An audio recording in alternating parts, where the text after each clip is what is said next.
우리가 지난 시간에는 물류의 개념에 대해서 알아봤어요. 그럼 이번 시간에는 1자 물류, 2자 물류, 3자 물류, 4자 물류, 5자 물류에 대한 개념을 총정리해 드리고자 합니다. 1자 물류는 말 그대로 기업 내부에 물류 부서를 두고 자체적인 물류를 수행하는 개념입니다. 1자 물류의 대표적인 사례는 아마존을 떠올리면 쉽습니다. 아마존은 직접 유통업을 하면서 물류업, 해운업, 항공업 등 다양한 물류 사업을 내재화하고 있어요. 한국에선 쿠팡이 아마존과 유사한 형태로 직접 물건을 매입하고 이를 온라인으로 판매하고 최종적인 소비자 배송과 반품까지 모든 물류 영역을 직접 운영하는 1자 물류 형태를 보였었죠. 지금은 쿠팡이 물류 부문의 계열사 분리를 통해 2자 물류 형태로 사업 모델을 전환했어요. 2자 물류란 그룹사의 물량을 대행하는 계열회사를 뜻해요. 각각의 법인을 운영하면서 전문성을 극대화하는 전략으로 볼 수도 있죠. 우리나라 대부분의 대기업은 2자 물류 형태를 띠고 있는데요. 그래서 일감을 몰아준다는 비판도 많아요. 대표적으로 삼성의 삼성 SDS, LG의 판토스, 현대의 글로비스, 한화의 한익스프레스, 한솔의 한솔로지스틱스, 무신사의 무신사로지스틱스 등이 있어요. 2자 물류 형태를 띠고 있지만 점차 사업 영역을 확대해 자사 물류를 중심으로 타 회사의 물류까지 대행해서 운영하는 제3자 물류의 방식으로 사업 영역을 확대 중이죠.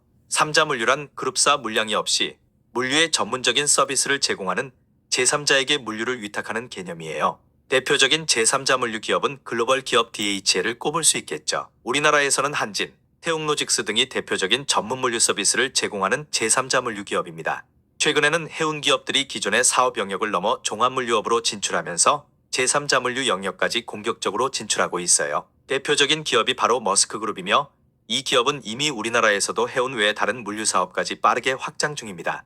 그렇다면 제4자 물류 서비스란 무엇일까요? 제4자 물류 서비스는 단순한 물류 서비스의 제공을 넘어 IT 기술이 접목되어 기업의 전체적인 물류 과정을 직접 컨설팅하고 통합적으로 관리할 수 있는 토탈 솔루션을 제공하는 개념입니다. IT 기술에 기반의 물류 전 과정의 데이터를 체계적으로 구축하여 고객사에 제공하고 이 과정에서 불필요한 과정을 제거해 더욱 효율적인 물류 운영이 가능하도록 컨설팅을 지원합니다. 물류 서비스에 지식과 IT 기술이 접목된 개념으로 보시면 이해가 쉬울 것 같습니다. 제4자 물류를 표방하는 대표적인 기업은 다름 아닌 2자 물류로 성장했던 삼성 SDS와 같은 기업들이 이름을 올리는데요. 제2자 물류를 통해 축적한 경험을 기반으로 과학적이고 체계적인 물류 서비스를 제공하는 플랫폼 기업으로 거듭하는 형태입니다. IT 기술에 기반해 각 물류 공정을 더욱 투명하게 가시적으로 보여주고 이를 통해 고객에게 더욱 신뢰할 수 있는 서비스 제공은 물론 계약 과정에서 발생할 수 있는 문제 요소를 사전에 해결할 수 있는 장점이 있습니다. 제3자 물류와 제4자 물류의 경우 직접적인 인프라 운영이나 물류 부문에 대한 관리를 전문업체에 맡김으로 인해 비용을 절감하고 안정적인 서비스를 운영할 수 있습니다.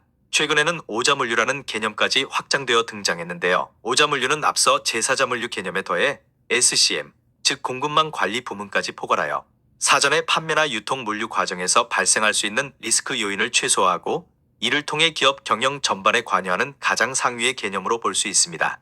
단순한 물류의 개념이라기보다는 경영 전략의 수립과 리스크 관리, 이를 통한 경쟁력 강화라는 더 거시적이고 범위적인 포괄적 개념으로 이해하면 좋을 것 같습니다.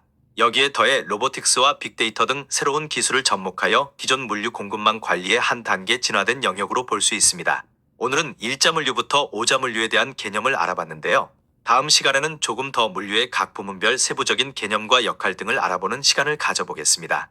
끝까지 시청해 주셔서 고맙습니다.